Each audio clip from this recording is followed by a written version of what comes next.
బోను దుర్గా నరేష్ యాదవ్, ఆంధ్రప్రదేశ్ జాతీయ బీసీ సంఘం స్టేట్ ప్రెసిడెంట్ని. ముఖ్యంగా ఇవాళ ఈ ప్రెస్ మీట్ యొక్క ముఖ్య ఉద్దేశం, ఇవాళ చూస్తే ఆంధ్రప్రదేశ్లో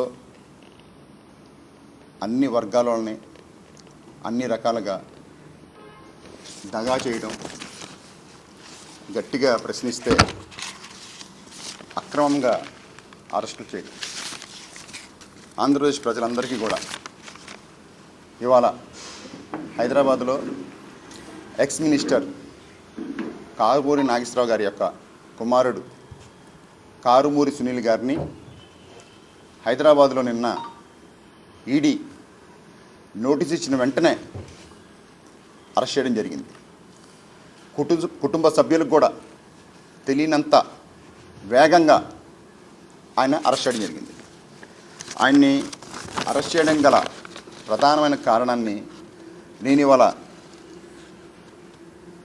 ఈ ప్రెస్ మీట్ ద్వారా రెండు రాష్ట్రాల్లో ఉన్న ప్రజలందరికీ కూడా తెలియజేయాలనుకుంటున్నాను.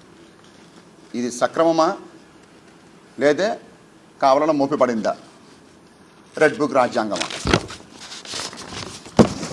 గవర్నమెంట్ ఈ లిక్కర్ ఏదైతే సిండికేట్ ఉందో దీన్ని సిగ్మా అనే వాళ్ళకి సబ్లీజ్ ఇచ్చింది. ఈ సిగ్మా అనే అతను మెయిన్ కాంట్రాక్ట్. ఈ సిగ్మా దగ్గర నుంచి మళ్ళీ సబ్ కాంట్రాక్టర్గా సుదర్శన్ అనే అతను దీన్ని తీసుకున్నాడు. ఇంకొక సబ్ కాంట్రాక్టర్ వచ్చేసి XYZ వాళ్ళు ఒక భాగంగా వాళ్ళు తీసుకున్నారు.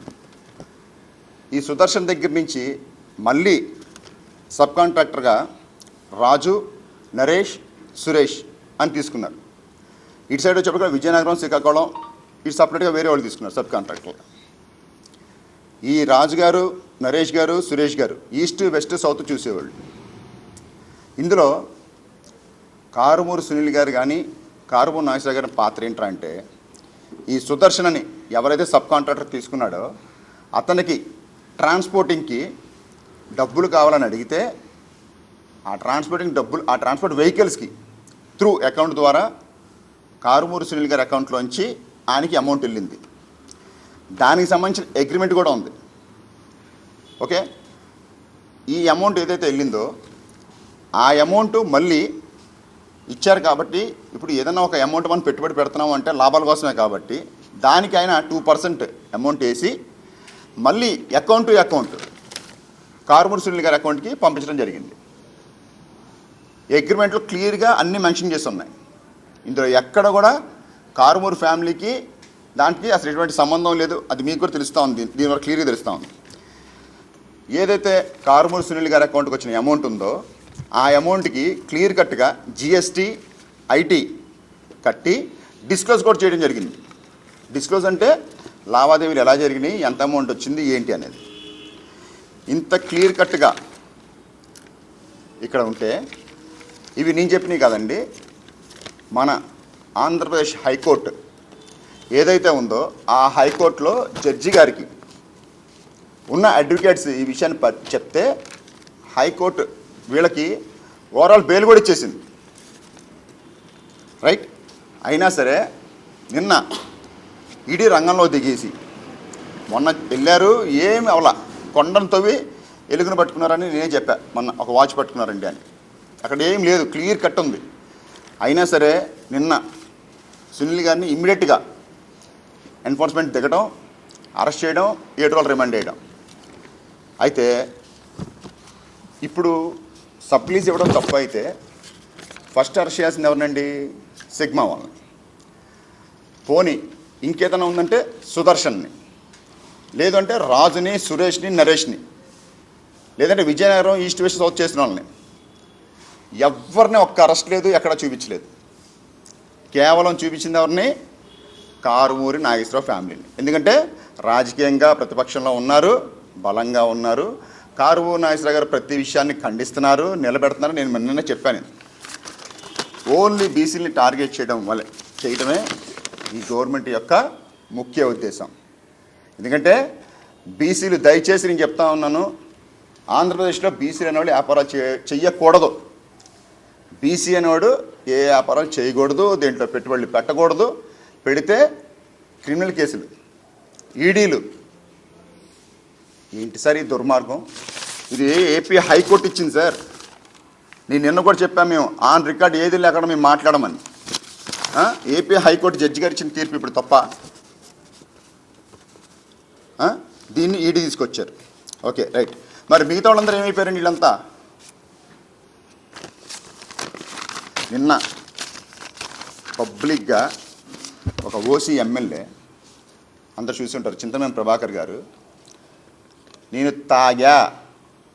తాగుతా అని చెప్తున్నాడు. ఆయన ఒక లాయర్ గారి ఇంటికి అర్ధరాత్రి పూట వెళ్ళి ఆ రకంగా వజాన గొడవ చేస్తే, బుల్డోజర్లు తీసుకెళ్ళి నైట్ ఇల్లు పగలగొట్టాలని చూస్తే, ఒక డిఎస్పీ గారు, ఇద్దరు సిఐలు, 4 ఎస్ఐలు, అంతమంది కానిస్టేబుల్ ఉన్నా సరే ఆయన ఆగల.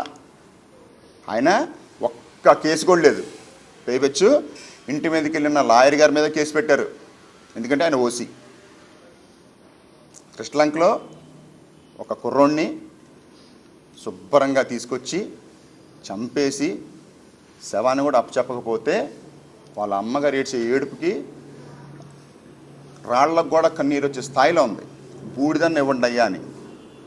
ఆయన ఇంత మటుకి ఏం లేదు, సిఐ గారిని సస్పెండ్ చేశారు.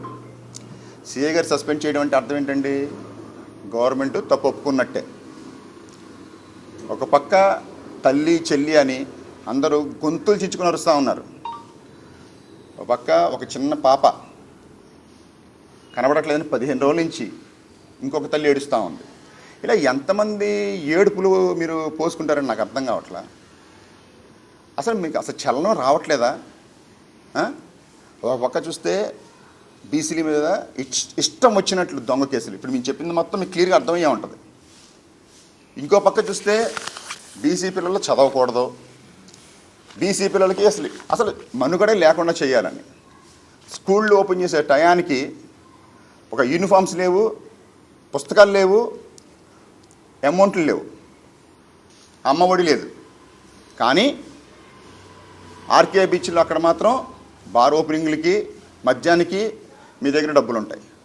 అంటే తండ్రులకి నాణ్యమైన మద్యం ఇస్తున్నాం కాబట్టి పిల్లలకి అమ్మఒడి వద్దనుకుంటున్నారా? అందుకనే మీరు నలుగురు కమ్మంటున్నారు. ఇంటికి ఒక్కరి వలన ఇవ్వడానికే మీకు చేత కావట్లేదు. ఒక పక్క చూస్తే ప్రశ్నిస్తానన్న జనసేనాని హుటాహుటిన పార్టీ పెట్టిన కాడి నుంచి స్టిల్ ఇవాళ దాకా, ఇది ఆయన ఇప్పుడు పెట్టడం అప్పటి నుంచి ఇప్పుడు దాకా ఏ రోజు ఢిల్లీలో జనసేన మీటింగ్ పెట్టాల. జనసేనాని గారు మాత్రం నిన్న అంత హడావుడిగా ఎమ్మెల్యేని తీసుకెళ్ళి ఢిల్లీలో మీటింగ్ పెట్టి కాక్రోచ్ పార్టీని తిడుతున్నాడు ఆయన. మరి ఆయన సామాజిక వర్గం కదా కృష్ణాంక్ మీద చనిపోయిన కుర్రాడు. ఇంత వజన గొడవ జరుగుతుంది కదా. నేను జగన్మోహన్ రెడ్డి గారు కూడా చూశారు కదా. మీరు మాత్రం ఏమీ పట్టనట్టు ప్రశాంతంగా ఉన్నారు. నిజంగా చెప్తా ఉన్నాం, జాతీయ బీసీ సంక్షేమ సంఘం తరపు నుంచి మీరు బీసీలని ఏ రకంగా ఇబ్బంది పెట్టాలో, బీసీ పిల్లల్ని ఏ రకంగా మీరు చదువుకోకుండా చేయాలనో, మీ దురుద్దేశంతో మీరు ఏదైతే చేయాలనుకుంటున్నారో మొత్తం ఆంధ్రప్రదేశ్ ప్రజలు చూస్తూ ఉన్నారు.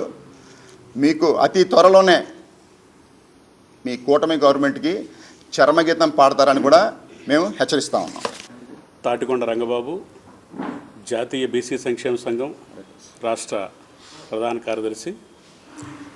ఈరోజు ఆంధ్ర రాష్ట్రంలో బీసీ వ్యతిరేక విధానాలతో ప్రస్తుతం ఉన్నటువంటి కూటమి ప్రభుత్వం నడుస్తుంది అనేది సాధారణమైన పౌరుడు కూడా తెలుస్తున్న విషయాన్ని ఈ సందర్భంగా మేము గుర్తు చేస్తూ ఉన్నాం. ఎందుకనంటే గత జగన్మోహన్ రెడ్డి గారి పరిపాలనలో బడుగు బలహీన వర్గాలు, ఎస్సీ ఎస్టీ మైనారిటీలకి ఇంటికి వచ్చి మరీ పథకాలు అందించినటువంటి పరిస్థితి. ఈ 2 సంవత్సరాల కాలంలో ఎక్కడా కూడా అసలు పథకానికి పెట్టుకుందామనంటే స్పందించేటటువంటి పరిస్థితి లేదు. ఈరోజు ఈనాడు పేపర్లో కూడా స్పష్టంగా వచ్చింది. ప్రతిదీ కూడా డ్రామా క్రియేట్ చేసుకుంటూ వెళతా ఉన్నారు. 2 సంవత్సరాల కాలంలో ఒక్క పెన్షన్ కూడా ఇవ్వలేదు.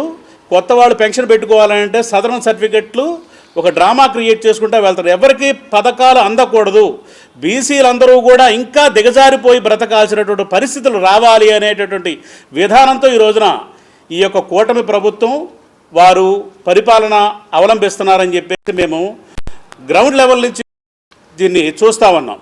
అందులో భాగంగానే రాజకీయంగా, సామాజికంగా, మరి ఆర్థికంగా ఏ రకంగా అయితే దెబ్బ కొడితే వీళ్ళు ఉంటారని ఆలోచించి మరి కారుమూరి నాగేశ్వరరావు గారి కుమారుణ్ణి నిన్న అరెస్ట్ చేయటం అనేది ఆంధ్రప్రదేశ్ జాతీయ బీసీ సంక్షేమ సంఘం తరపున మేము పూర్తిగా ఖండిస్తూ ఉన్నాం.